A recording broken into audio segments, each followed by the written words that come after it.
YouTube? What's up? It's your boy Meech. Nia back. And we got Milani. Yeah, she over here. I'm breastfeeding. We got Milani with us this time, y'all. First video. This her. Before we start this, I just want to know, what was I thinking? Let's all take a second and look at my unibrow right now. First 5 minutes. True.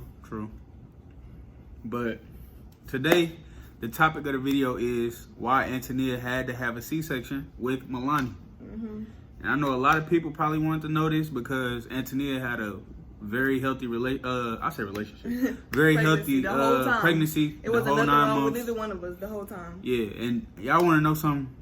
I didn't know that if you have a healthy pregnancy, you only get 2 ultrasounds the whole pregnancy, bro. I was so mad. Or that might be a COVID thing because a lot of people keep telling me, like even grown, older people that got hella kids keep saying they never heard of that. So bro, it might be COVID too. Yeah, I was mad. Whatever it is, it made me mad because I wanted to see. And it made me mad. Y'all want to know why it made me mad? Because that's how they detect how big your baby is. Milani was 10 pounds and 2 ounces. Nobody knew how big she was going to be because I haven't got an ultrasound since I found out that she was a girl. And at that time, she was only like 12 ounces or something. So nobody never knew how big she was going to be. So when she came, 10 pounds, 2 ounces, 23 inches. 10 pounds, 2 ounces, 23 inches. We was not expecting that. So we're just gonna break it down. I mean, I talked about it a little bit in a video before this, but I didn't say too much because I was tired. I was dead tired. I was up for 2 days straight trying to encourage her to get through the labor and delivery, but I was dead tired, so I didn't even want to record no more. I just showed y'all a little glimpse of Milani and cut the camera off because I couldn't do it no more. But yeah. And it was a long process. We didn't get to really explain like what really went on or whatever. Yeah. So we just want to break it down why she had to have a C-section and stuff. So it started. I was at work. No, it started Saturday. Well, my due date was Sunday, which is the day we went to the hospital and went into labor and all of that. She being fussy right now. So my due date was Sunday. Yeah. So Saturday night, literally at 11 o'clock at night, I started having contractions. And y'all want her? Don't even talk. What? She didn't tell me she was having no contractions. Because he went to sleep. We was up watching TV. Because I work on the weekends only. I only work 3 days a week. So I'm sleeping. She ain't waking me up. We was up watching TV. He fell asleep. She ain't telling me and nothing. I started having contractions, but you know they gotta be, well, if you don't know, now you know. They gotta be a certain amount of minutes apart for a certain amount of time. Yeah. So just because I'm having contractions, they was bearable. Like contractions really don't even hurt until your water break. That's when they get more intense. Like before then, they bearable. Like they hurt, but they bearable. You can bear them. So I didn't say nothing because first of all, I didn't want to wake him up. I didn't want to go to the hospital and they send me home. That'd be a waste of time. Like, no. So I just let him sleep. And then eventually they had I was able to sleep through them. So really they wasn't even bothering me that bad after a while. I just went to sleep and I didn't worry about it. But then he gets up at 4:50 in the morning or whatever and go to work because he got to be to work at 6 or something. So I'm at work till she texts me at what time was it? It was probably about 8 o'clock, 7 or 8 o'clock, talking about I'm having contractions. I woke up at 6, but I was just laying. I woke up at 6 in the morning. He wasn't home. He was already at work, and I was just laying there, just dealing with it. Or whatever. So I'm like, all right, do I need to come home? She's like, no, they're not strong enough, or they not close enough, or whatever. So I'm like, all right. So then he kept telling me the time. I'm like, make sure you time them. At that point, I'm just tracking. I'm trying to help track them the whole day while I'm at work. I'm trying to make sure she tell me right on time when I gotta leave work and come get her and take her to the hospital. So I'm at work. What time? I left work at 2 o'clock. Yeah, I was dealing with it from 6 a.m. I get off at 6. So I work 3 12-hour shifts. I work 6 to 6. So I get off at 2 something. So I had 4 hours left. Before then, he kept saying, "You want me to come home?" I'm like, "No." She kept trying to tell me not to come. I just knew if I went to the hospital, they probably was gonna send me home or whatever. So I was scared to go to the hospital because I'm like, I'm not really trying to waste my time and go. Yeah. And they send me home. So I was just tracking them all day, and then it was getting closer and closer. It was varying from probably 3 minutes apart to 8 minutes apart. Yeah. At that point, that's when I called the hospital. I'm like, I don't know what to do. Yeah, he called the hospital from work. I'm at work, so how close do they got to be? Blah blah blah. He told me. Then he was like, well, if they get that close, Then called them back. And mind you, she had to get induced. What was it, Tuesday? If the baby didn't come. Yeah, if the baby didn't come on the actual due date, she had to get induced on Tuesday. Because the doctor asked me, I had to, like, you know, when you get further along, if you don't know, when you get further along in your pregnancy, you got a doctor's appointment like every week. Yeah. So when I went that Wednesday, and then she was like, if the baby don't come by this weekend, do you want to just get induced or you want to wait another week? I was so tired of being pregnant. I was like, no, I want to get induced. Like, my stomach was so big. I was just so tired of being pregnant. Like, I had acid reflux. I was throwing up every night. I had heartburn. I couldn't sleep. Like, it was just horrible. So I was like, nah, I'm tired of being pregnant. 9 months is too long to be pregnant. So I'm like, no, induce me. So I was going to get induced anyway if she didn't come. Yeah, so I left work, right? I'm doing a dash to the crib. Like, I'm doing a dash. So I'm doing 100 plus to the house. And then I get in here. This girl and took a shower. She tried to shave her little JJ, and she in there on the bed, cramp, like having contractions when I'm coming in the house. I'm like, what's going on? So and then I had to help her shave. Like, that was some weird stuff. I never did that before. And then because I've been getting waxed. I was trying not to cut her, all type of stuff, but that's a whole different situation. Then I'm rushing, like I'm panicking and stuff. I hopped in the shower, took a little 5-minute shower, hopped out. Got dressed. Then I'm like, all right, come on, let's go. We packed all our stuff. We get to the hospital. I was 0 centimeters. She was 1 centimeter dilated. You know how mad I was? Because that's the second time we done went to the hospital and she was 1 centimeter dilated. No, one time. The other time I went, I was 0. When my doctor checked me when I went to the doctor's Wednesday, I was 1. And then this time I was still 1. And I just knew I was going to be more than 1 because I was having contractions that whole time or whatever. And you're really not in active labor until you 3 centimeters, at least 3 or 4. If you, other than that, like if you 3 or lower, they send you home. So I just knew they was about to send me home. Like, yeah, so we in there chilling because, you know, once you get into the hospital, you got to stay for a certain period of time until they let you know they're going to keep you or let you go home. So I'm thinking we about to go home. I'm thinking we about to go home, too. We both think we about to go home. But I was hungry, bro. I had to go get some food. Like, I don't eat at work, so I be starving. I get to the hospital, I'm hungry, so I go up the road, and we in Carmel. If y'all live in the city, y'all know where Carmel at. We in Carmel, and I'm driving to this Mexican spot. I ain't never had it before, but they had something I like. So I went up there, get it, got her something from the gas station. And bro, this is gonna be funny to y'all. This is gonna be hilarious. You're really not supposed to eat before you go. She's not supposed to eat, but I went and got her something from the gas station because she was hungry. So I'm like, all right, I want her to eat something just in case they do keep her. Sneaking some food. She can get something before she go into labor. So I go grab that. Like, not even 5-10 minutes, I'm in the hospital room. I get back, I'm eating the food. And I gave her, I bought her a honey bun from the gas station. That's what she asked for. I got her a honey bun. She took one bite of the honey bun. No, as I was walking into the, as she was biting the honey bun, the doctor walked in and was like, "So we gonna induce you. We gonna." I was like, oh, because you're really not supposed to eat. Bro, that was funny, bro. Then the doctor left out. He was like, "Don't be eating no more of that honey bun." He said, "No more honey bun." I was like, man, that's crazy. So we had to hurry up and go to the labor and delivery room. Got all our stuff in there. They had put it's like a little pill they put up your vagina into your cervix to induce your labor, like to make help it go you. faster. Yeah, to contract more. Ain't that what it's called? That's have faster contractions. Like it's to soften your cervix up and basically make labor come, like so I can start dilating or whatever. Yeah. So they was gonna give me a couple of those, but they only gave me 1. And the next time they checked me, I was at 3 centimeters. So they was like, "Oh, you're doing good. We don't have to give you no more or whatever." Yeah. So literally right after that. And they had checked me. If y'all watch the labor and delivery video, I'll tell y'all like each time she was having a contraction or like whatever time it was when something new was happening. So it gave y'all like a time frame of how fast it was going.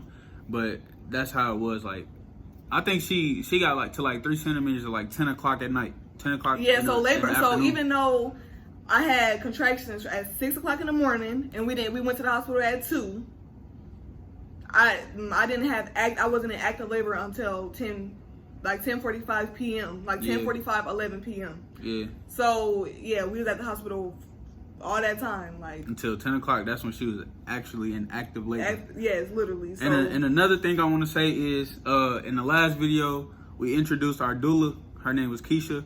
I want y'all to know that that's a big help because during this COVID stuff, you can't really have no family in there Like, can't nobody visit you. Yeah, They can't nobody visit you. Room. Can't nobody be in the room. None of that. But a doula, they not necessarily. They don't work for the hospital. Well, our doula didn't, so I don't know about other doulas. But our doula, she didn't work for the hospital, so she was able to stay for the whole labor and delivery. She was a big help. She did, like, she had a lot of oils and stuff to help soothe the body when she was going through contractions and stuff. So I think that's a big help. Y'all should look into that if y'all pregnant and y'all looking for emotional and physical support during y'all pregnancy and labor or whatever, delivery. Y'all should look into that. And also, go to the last video. She introduced herself. You feel me? You probably can find her if you listen to what she had to say. And she was a big help. But anyway, where we at? Yeah, so I wasn't into active labor until like 10:45 because that's the next time she came in to check me, and then I was 3 centimeters or whatever. Yep. Right after she left out the room, and I had got up to go pee, and then I had got on a little medicine yoga ball or whatever. I bounced one time and my water broke.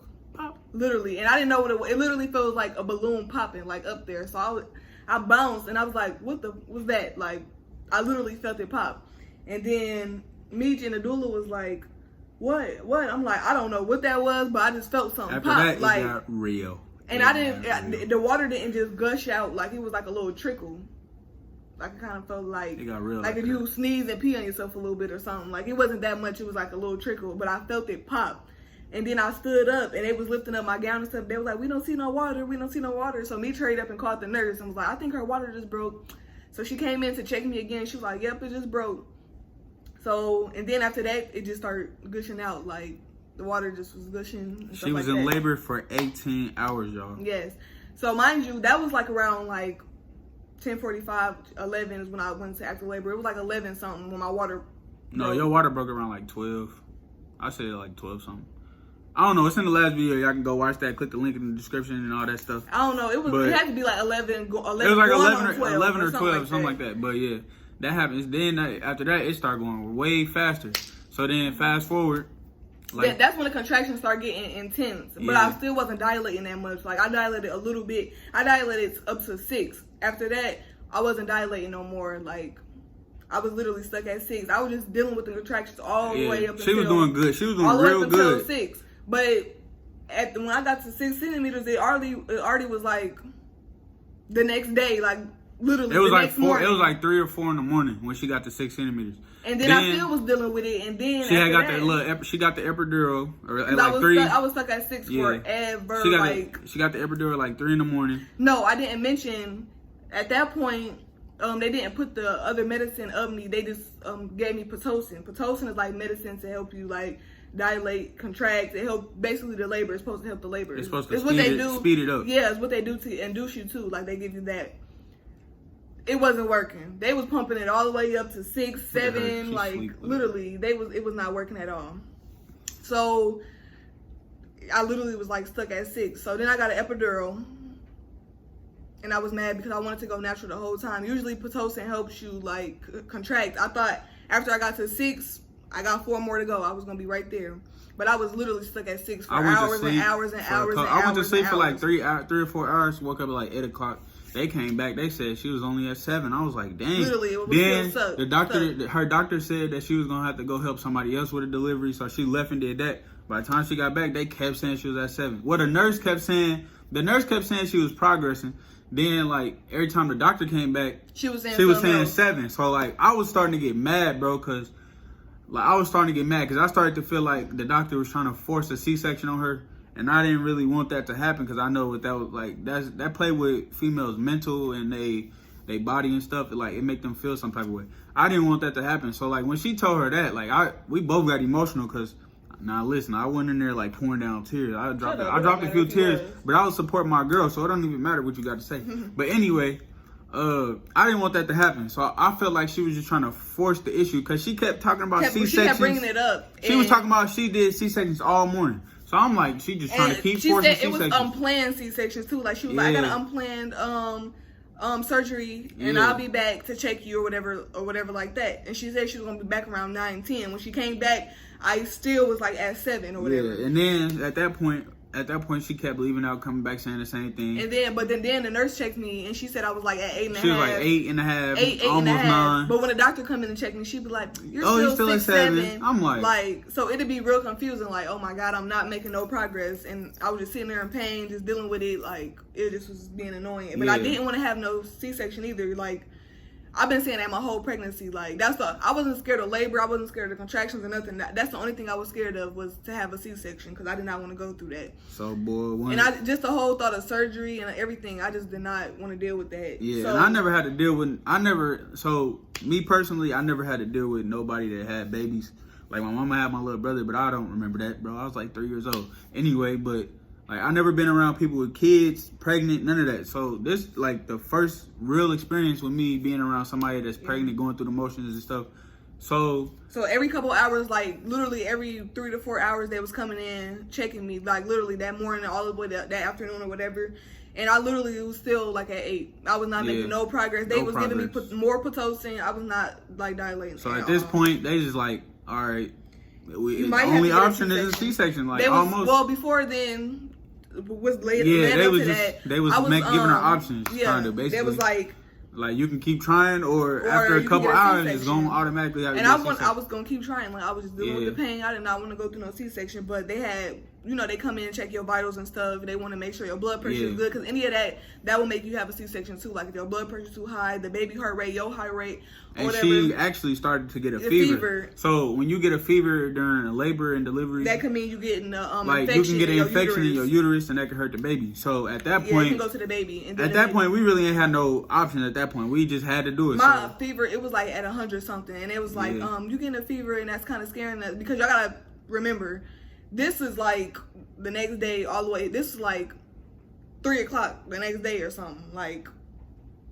my water broke at like 11 that night. Like, so this is a whole nother day. My water been broke that whole time. Like, 18 literally. hours. So they was like, you getting a fever, that can mean you getting an infection in your uterus, and then it's gonna go to the baby, and then the baby gonna have to be in the NICU or whatever. So that's what scared me. I was like, oh yeah, I'll just get a C-section, because I had to put the baby before me. I'm like, I can't be selfish and then say I don't want a C-section, and then something happened to her or whatever. The infection go to her, and she in the NICU for a week or whatever. I'm like, no, I'm not about to do that. So after they told us that, like, but then I just start crying, because I'm like, I did not want to go through this. We both been healthy this whole time. We both started crying. So I was just crying my eyes out. Like, our doula started crying too. Yes, we all three was in there crying. We was in there crying, bro. She wasn't crying because she was just crying like, you strong, like you can do it or whatever. And I was in there trying to talk her through it. Like, I'm crying because I'm scared. Like, I was in there talking her through it. Like, we gotta make sure the baby healthy. We gotta make sure she can come home. Then the with doctor us. came back in, and they was like, why are you crying? Like, what's bothering you? And I'm like, the thought of being up. First of all, I never had no surgery, and then they about to cut me open, and I gotta stay up during that. Like, no, that's scaring me.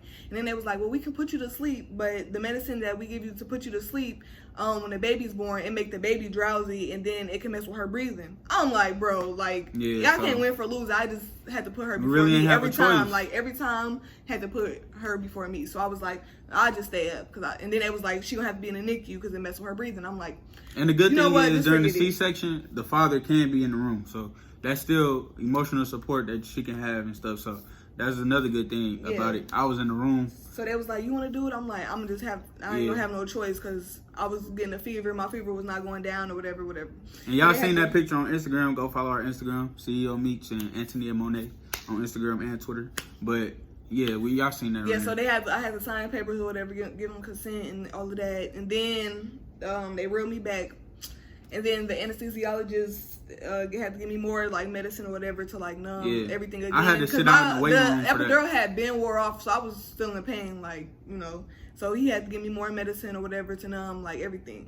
And then him and Meech was really just like keeping me calm the whole time, because the anesthesiologist, he was talking to me and Meech was talking to me. Like, Meech was on this side and the doctor was on this side. And like, for the people that might, and for females that might be scared of seeing it when it's happening, it's like a big curtain that they got. You can't see it. Yeah, some people won't. I didn't want to see that. I don't know if you can tell them that if you want to see it. Like, yeah, I don't know if you could tell them that you want to see it or not. But with us, it was a big curtain, and like you couldn't see nothing through. It was just me and her looking at each other the whole time. And then like The whole process was like it went so quick. 5 minutes, bro. Like literally, I got in the room, sat down. 5 minutes went by. The whole she was part out. they gotta clean your stomach and numb you up, or whatever. That he can't be in the room during that. So they had to I had to wait like 10 after. minutes. Yeah, they had to go get him after. Like they had made him wait outside or whatever, and then they called me back there. I went back there. Him. 5 minutes went by. The baby was out, screaming, hollering. She was poking me and she was like, "You feel that? You feel that?" Oh, that was the dryer, my bad. And like to see if I was numb or whatever, and I was like, "Yeah." Like certain parts I was feeling it, and then after a while I went completely numb. I didn't even know she started doing, like, she didn't tell me or nothing, and I'm kind of happy because I would have started freaking out. And they was tugging hard too. Yeah, like, you could see the whole table moving. Like that's the only part hard. I felt like when she started cutting. I didn't even know she had started until she started pulling like my stomach, like, and trying to get the baby out. So this is where we found out how big she was. They said, "Oh my God, this is the biggest baby I done seen." When she was trying to pull her out my stomach, she was tugging, and then I can feel that. So I started like moaning, like, "Ow, that hurt me." She was like, calm down. So I was trying to like keep my composure because you can feel the pressure. Like you don't feel them cutting you, or you don't feel like, but you feel the pressure. You feel them tugging. You feel that part. So that was hurting. So she was trying to pull and get the baby out. She didn't know the baby was. She was like, "This is a big baby." So then she finally got her all the way out, and Melanie started crying or whatever. And then she was like, "Wow, this is the biggest baby I have delivered in a long time." And then they went over there to weigh her and stuff. They was like, "She's 10 pounds, 2 ounces." I'm like, so this whole time we thought she was gonna be like 7 or 8. Like when I was born, how much? What my mom said I was? 6. I was like 6 pounds, and I was 7. So I thought she was gonna be a good 6, 7. Like not even just because. But keep in mind, we both did gain a lot of weight. Like I still got my weight from when she got pregnant. Like I need to lose my weight. No, I didn't even know like. We both got big when she was pregnant. Like, yeah, we both ate a lot. I never knew she was gonna be 10 pounds. Like that was big as heck. Big. And then, so mind you, she was trying to come out. Like when she was born, her head was so like right here, like a little bit. Like she was coming down the her birth head canal. like a cone when she was trying to come out. She was she was coming down the birth canal, but she basically was stuck. She was too big. Like she was literally just sitting there. That's why I would not dilate past 8. Her head looked like a cone, like a big old cone. So the whole time, it's just that she was just too big. She was like trying to come out. She was going down. Her head was and that's exactly what the doctor was saying too. Like I was just getting frustrated with the doctor because I felt like she was just trying to force a C-section and get it over with. I didn't like that. But then when I seen that this girl was 10 pounds, 2 ounces, 23 inches, that kind of made sense. Yeah. So I was like, okay, I ain't even. Because if I did, and then she was born at 5:25 p.m. Yeah, and the doctor knew what she was doing during the C-section. That's why it went so fast. Like she got her out. And yeah. She a pro at doing C-sections, so she gave her a nice clean cut. It's not a bad looking cut, and it's all the way by my vagina, so you'll never be able to see it. Like we'd be the only people to see it, so that's a good thing too. Like it's not like where the stomach is and stuff, so that's a good thing too. But that's the whole process of the C-section. It just was crazy because that was something we wasn't expecting. That girl was big. Big. We was going through all of that. We didn't know why. Like they was giving me all type of Pitocin and all type. Nobody knew she was 10 pounds. We just like, why am I not dilating no more? For real. Every time I make progress, I get stuck at that number forever. Like I was stuck at 3, 4 for a long time, and I went to 6. Was stuck at 6. Went to 8, and I was stuck at 8 forever. And now that I think about it, like knowing that she was 10 pounds, if I didn't get a C-section, I probably would have ripped. Definitely. From front to back. I know, probably you would have. And then I probably wouldn't have had her till another who knows, day. Right? Literally, because they say it's bad if you go past 24 hours in your labor. And your water broke. Yeah. You can get an infection. Yeah. It just was. But at the end of this video, I'm gonna insert a clip of what she looked like now for the people that don't got us on social media. Everybody say she looked just like me. My grandma say she looked like her. Some people say she look like her. Everybody else on like social media say she look just like me. People say that to make me feel good, but I already know she don't look like me. And I hate when they be trying to lie. Like, why are you lying? Yeah, but I'm gonna show y'all what she look like. She's sleeping right now, but I'm gonna probably show her while she's sleeping, so y'all can see. But yeah, that's the story behind the C-section, man. It was crazy. I just want y'all to know that. At least it wasn't no complications that made me have a C-section. Like, yeah. It was just her being big. It just That's was all the it baby was. too big, and it just wasn't making no progress. Like, and I was just getting a fever because my water was broke for too long. It just was crazy. Aww. we just want y'all to know that even though it's COVID going on, all this virus and stuff, and y'all can't have no family in there, doulas are helpful. So make sure y'all look into that. If you're pregnant and about to have a labor and delivery coming up, that's a good thing to have. Good resource. And they actually talk to you afterwards too, like check up on you and stuff. So make sure you're doing all right. But that's the story behind the C-section, man. We hope y'all enjoyed the video, the story time. Make sure y'all like, comment, subscribe, follow our Instagram. It'll be down in the description below. And yeah, anybody that's pregnant, just keep going strong. Yeah, because you go through a lot. For real. I go through a lot, going with her through a lot. Postpartum part is dang near worse than pregnancy. Like, it's worse than labor. It's just so crazy. Sometimes she be crying for no reason. You be in pain. Y'all want to know something? We argued the other day about chicken wings. Like a real fight. She tried to hit me with a broom and everything, bro. Like, she tried to smack me. She was in here on the... This before we got this new couch. Just like last week. She was in here sitting on the floor in the dark crying over some... Because I got bone in. I went to B-Dubs and got traditional wings instead of boneless. I don't eat that. I don't even really like chicken. Bro, like, she threw a whole fit, bro, crying, everything. Tried to hit me with a broom, broke the broom. No. Like, I'm like, bro. He lying about that part. The broom is in the kitchen, yo. I can show y'all the broom. He lying. But man, that's postpartum. That stuff is real, bro. So make sure y'all paying attention. It only lasts for like the postpartum emotional part only lasts for like what they call it the baby blues. It only lasts for like a week or two, and if it lasts past a week or two, then it's probably postpartum depression. But it only lasted for 2 weeks for me, like the emotional, you crying for no reason type. But I don't know. You're just a new mom. You be exhausted. You be going through different emotions. You be feeling insecure about having yourself. a newborn baby. That's why we ain't been posting. Having a newborn baby. Some babies wake up every 2-3 hours to eat. Like, I ain't never seen nothing like that. Like, imagine working 3 12-hour shifts, right? Then you come home on the last day. You gotta stay up because like it's your off day. You gotta stay up and help her. So I'm helping. You feel me? Then you gotta keep waking up throughout the night after you just worked 12 hours. Every 2-3 hours.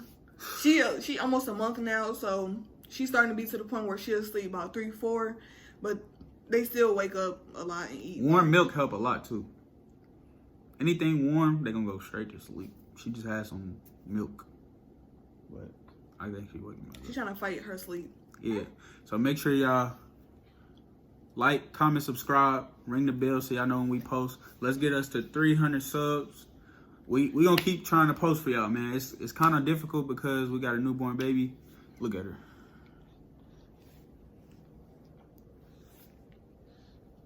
She's like, I don't want to see them. She kind of put her head down. Yeah. Like, Mama. But we appreciate y'all. Keep looking for more videos. Peace.